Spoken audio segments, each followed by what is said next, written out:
Film dibuka dengan memperlihatkan seorang korban dari pembunuhan berantai. Korban ini rupanya adalah yang ketiga kalinya.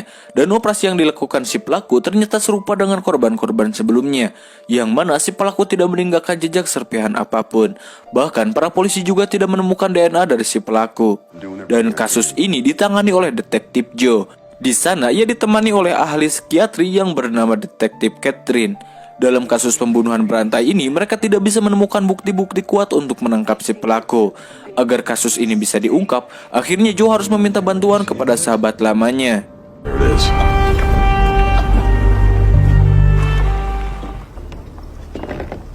Yeah. Dan inilah dia Dr. John in the house. Dia bernama Dr. John Clancy. Ia sendiri merupakan dokter cenayang yang mampu melihat masa depan dan masa lalu. Hal itu bisa dilakukannya dengan menyentuh barang ataupun orang. Gak kebayang gue kalau lo punya kemampuan kayak gini terus gak sengaja pegang BH orang. Aduh repot bro. Lanjut.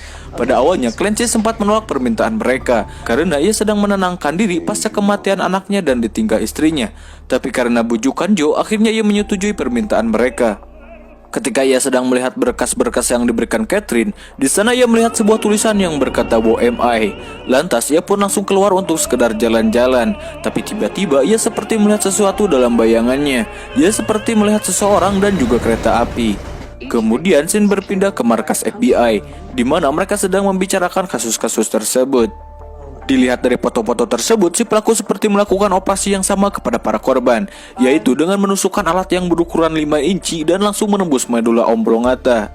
Selain itu, di setiap korban sang pelaku sering meninggalkan pesan yang bertulisan WMI. Sudah bisa disimpulkan sang pelaku melakukannya dengan rapi dan sangat good. Setelah beberapa hari kemudian, mereka berdua sempat nongkrong dulu di warung Mang Ihin cabang negara Peru. Saat itu juga, Joe tidak sengaja menyentuh badan Clancy. Dan di sana, Clancy seperti melihat sesuatu yang sudah terjadi kepada Joe. Namun Clancy tidak membicarakan itu kepada Joe. Setelah itu, Clancy yang akan hendak pulang, tiba-tiba bayangan-bayangan itu muncul tiba-tiba. Dan dari bayangan itulah yang akan menjadi bocoran apa yang akan terjadi. Kayak film apa ya, lupa lagi gitu. Pokok di bagoy. Lanjut. Kemudian mereka kembali lagi mendapat korban dari kasus pembunuhan berantai ini. Tak lama mereka langsung mendatangi TKP. Baru saja masuk, Catherine melihat tulisan yang terpampang di sebuah tembok. Tulisan itu menunjukkan sebuah angka 14.6. Dan Clancy mengatakan bahwa tulisan itu menunjukkan sebuah waktu. Kemudian mereka semua mulai masuk ke ruangan si korban berada. Saat diperiksa, ternyata si korban juga mendapatkan luka yang sama seperti korban-korban sebelumnya. Lantas Clancy mencoba mencari tahu apa yang sebenarnya terjadi. Dan dari sini kita diperlihatkan bagaimana si wanita itu dibunuh.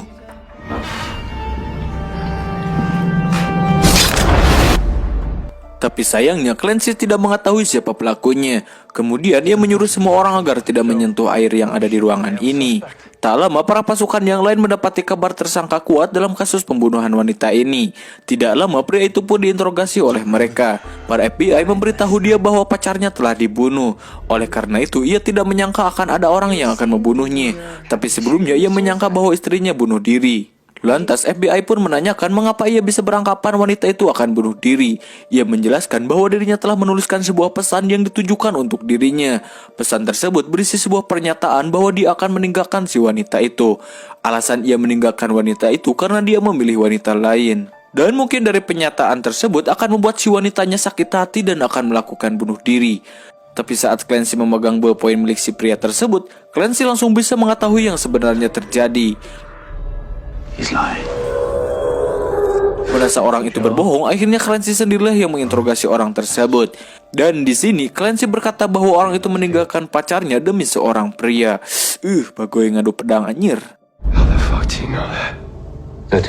Hal itu dikarenakan si pria itu telah tertular HIV dari istrinya. Itulah mengapa ia meninggalkannya. Dan dari sinilah mengapa Clancy menyuruh agar tidak menyentuh air di ruangan tadi. Kemudian Clancy meminta berkas-berkas semua korban. Setelah ia membacanya, Clancy memberitahu Joe bahwa korban-korban tersebut mengidap penyakit berbahaya. Tapi teori ini dibantah oleh Joe karena ia tidak menemukan diagnosa penyakit dalam tubuh korban kedua. Dan korban kedua dinyatakan sehat walafiat. Lantas Clancy pun berniat untuk mendatangi kediaman kedua orang tua korban kedua. Tapi di sini Clancy hanya diantar bersama Catherine karena Joe akan ada pertemuan dengan seorang direktur. Kedatangan mereka hanya ingin memverifikasi bahwa anak mereka mengidap penyakit, dan mungkin mereka meminta persetujuan untuk otopsi pada mayat anaknya. Tapi hal itu dibantah oleh sang ibu korban, karena si ibu beranggapan bahwa anaknya tidak memiliki riwayat medis. Sedikit info, jadi kedua orang tersebut sangat yakin kepada nasib Tuhan, sehingga mereka tidak percaya akan hal-hal tentang berbau medis. Oleh karena itulah ia menganggap bahwa anaknya mati karena sudah menjadi takdirnya. Tapi bagusnya mereka dapat dibujuk oleh Clancy. Clancy mengatakan riwayat yang terjadi kepada anaknya, dan ia berkata bahwa dirinya tidak akan menggunakan obat untuk mengubah rencana Tuhan. Dirinya hanya ingin tahu mengapa anak itu bisa dibunuh, dan dari obat-obatan dapat membantu Clancy menemukan itu. Dan kemudian hal itu mampu menjadi petunjuk untuk menangkap orang yang membunuh anak tersebut. Akhirnya mereka pun mendapat izin untuk mengotopsi mayat anaknya. Setelah mereka membongkar otak, Clancy menyuruh mereka untuk memeriksa pada area lobus cerebellum. Dan benar saja ternyata mereka menemukan tumor kecil yang tumbuh pada area tersebut. Hal ini menjadi penguat bahwa anak tersebut memiliki penyakit yang berbahaya. Akhirnya mereka dapat mengetahui bahwa semua korban-korban tersebut memiliki penyakit yang berbahaya.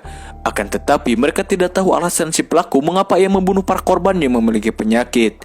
Setelah mengetahui ada tumor di kepala sang mayat anak, tiba-tiba Clancy menyatakan ia berhenti untuk melanjutkan investigasi tersebut.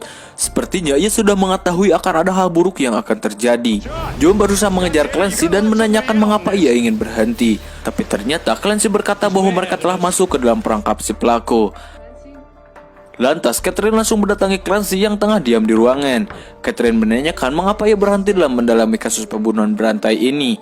Dan dari sinilah ia mengatakan sebenarnya. Clancy berkata bahwa sang pelaku adalah orang yang memiliki kemampuan sama dengan dirinya, yaitu bisa melihat masa depan dan masa lalu. Dan ternyata si pelaku telah mengetahui mereka. Semua hal itu bisa dibuktikan ketika mereka masuk ke dalam TKP sebelumnya, yang mana terdapat tulisan 416. Tulisan tersebut ditulis oleh si pelaku sebagai pembuktian bahwa mereka akan tiba di sana jam 4:16.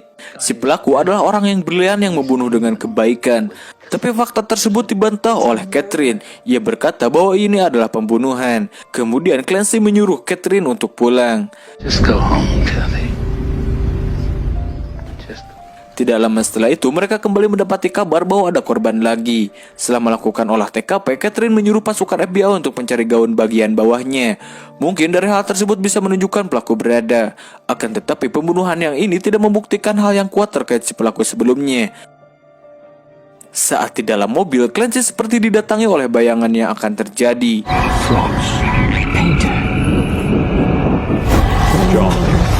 John. Dan ini membuktikan hal buruk akan terjadi kepada si Joe. Kemudian para FBI menemukan sampel di mana bunga itu berasal, yakni bunga yang terdapat dalam bak korban ketiga.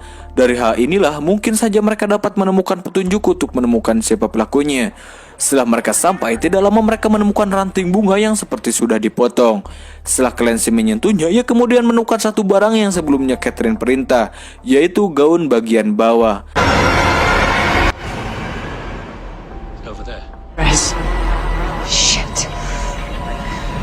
Setelah itu mereka pun menugaskan anjing pelacak untuk menemukan si pelaku berada. Oke, dan di sini kita akan diperlihatkan bayangan-bayangan yang terjadi pada Clancy sebelumnya, dan ini membuktikan bahwa hal buruk akan terjadi. Tapi di sini Clancy merasakan seakan-akan mereka seperti dibawa ke dalam perangkap. Dan disinilah hal buruk itu terjadi, yang mana detektif Joe ditembak oleh orang tersebut. Your studio is safe. Step outside. County! How's it look? Orang tersebut berhasil melarikan diri, tapi Catherine dan Clancy mencoba mengejarnya. Saat di perjalanan, Clancy memberitahu Catherine kemana si pelaku pergi, dan memakai mobil apa dan plat nomor berapa. Take a left! But he went straight. Take a left! Singkat cerita, saat pengejaran, tiba-tiba si pelaku menabrak sebuah mobil besar dan mobil mereka juga harus ikut tertabrak. You okay? Saat Clancy keluar mobil, tiba-tiba ia ditembak oleh sang pelaku. Akan tetapi itu hanya bayangan yang akan terjadi. Saat itu juga ia berusaha keluar mobil, tapi di sana juga terdapat si pelaku yang akan membunuhnya. Tapi tiba-tiba si pelaku ditembak oleh Catherine. Namun ternyata bahwa dia bukanlah pelaku yang sebenarnya. Hal ini hanya mengantarkan bagaimana Joe dapat dibunuh oleh si pelaku sebelumnya. Oke, jadi saya jelaskan dulu. Jadi, si pelaku yang diselidiki sebelumnya sempat berkata kepada Clancy bahwa si pelaku akan membunuh Joe. Hal itulah mengapa Clancy berkata akan ada hal yang buruk terjadi pada Joe. Oke, jadi si pria ini memang membunuh wanita yang tadi dicarikan gaun. Cuman ini adalah pengumpamaan atau suatu jebakan di mana Joe akan dibunuh oleh si pelaku. Dan ini membuktikan bahwa si pelaku sebenarnya bisa membunuh tanpa harus menyentuh. Dan disinilah mengapa si pelaku membunuh si Joe. Ternyata Joe tengah mengidap penyakit berbahaya, yaitu kanker stadium 4. Hal ini menguatkan fakta bahwa si pelaku akan membunuh orang-orang yang tengah mengidap penyakit parah. Dan di sini juga Clancy sudah mengetahui bahwa Joe tengah mengidap penyakit kanker. Hal itu dilihatnya ketika Joe tidak sengaja menyentuh Clancy di scene awal tadi. Dan Joe pun meninggal. Saat di upacara pemakaman, Clancy memeluk anak Joe untuk menenangkannya. Dan di sana ia mengetahui masa depan dari anaknya si Joe. Singkat cerita, Clancy pun sedang berada di bar. Di saat ia sedang melihat kertas yang jatuh, tiba-tiba di sana sudah ada seorang pria yang tidak dikenalnya. Orang itu berkata bahwa dirinya sudah lama ingin bertemu dengan Clancy. Dan ternyata dialah orang yang mereka cari-cari. Orang ini bernama Charlie. Di sana Charlie menjelaskan tujuan ia membunuh para korbannya. Ternyata Charlie ingin melepas rasa sakit yang dialami para korban. Dan ia juga berkata bahwa orang-orang yang telah dibunuhnya seakan-akan mengatakan rasa terima kasih kepadanya karena ia telah menghilangkan rasa sakit tersebut. Dan alasan ia membunuh Joe karena Joe akan mengalami rasa sakit di 73 hari mendatang. Oleh karena itu ia tidak ingin Joe merasa kesakitan dengan penyakitnya tersebut. Dan dari kematian Joe, kemungkinan anaknya akan masuk universitas dan menjadi orang sukses. Disinilah mengapa Clancy melihat masa depan anak dari si Joe. Kemudian Charlie pun pergi. Scene kemudian berpindah pada Catherine di mana ia mendapati kabar bahwa si pelaku adalah Charlie yang tadi. Dan setelah diberi berkas, ternyata Charlie sudah membunuh 7 orang selama 10 tahun. Sementara Clancy seperti sedang dibayang-bayangi sesuatu. Sementara di tempat lain kita diperlihatkan seorang pria. Di sana ia membuka botol soda. Dan ternyata hal itu sama dengan bayangan yang dirasa Clancy. Di saat itu juga tiba-tiba datang Charlie sudah ada di sana. Charlie berencana akan membunuh orang tersebut. Akan tetapi Clancy juga ada di sana. Hingga akhirnya ia pun saling menodongkan pistol. Dan orang itu pun keheranan mengapa Clancy dan Carly bisa berada di sini.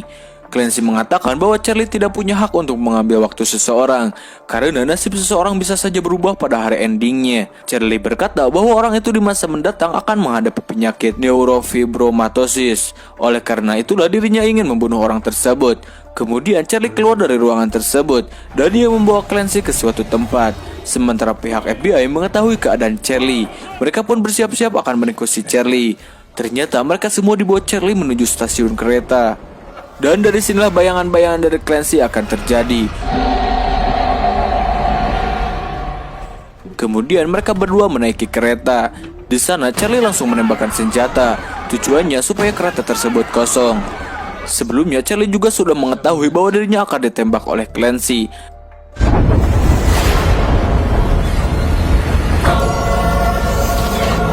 Sedangkan di luar para FBI sedang membidik Charlie. Namun sayangnya target mereka harus terhalangi oleh tembok. Dan faktanya Charlie sudah mengetahui bahwa sasaran dari FBI akan terhalang oleh tiang. Di saat itu juga Catherine masuk ke dalam kereta. Akan tetapi Clancy melihat masa depan yang akan terjadi. Jika ia tidak menembak Charlie maka Catherine akan mati. Akhirnya Clancy menembak Charlie. Dan Charlie pun tewas.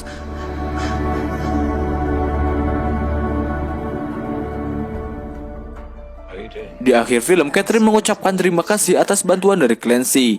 Kemudian Clancy bertemu kembali dengan istrinya. Dan istrinya pun kembali ke pelukannya. Dan film ini pun udahan bor.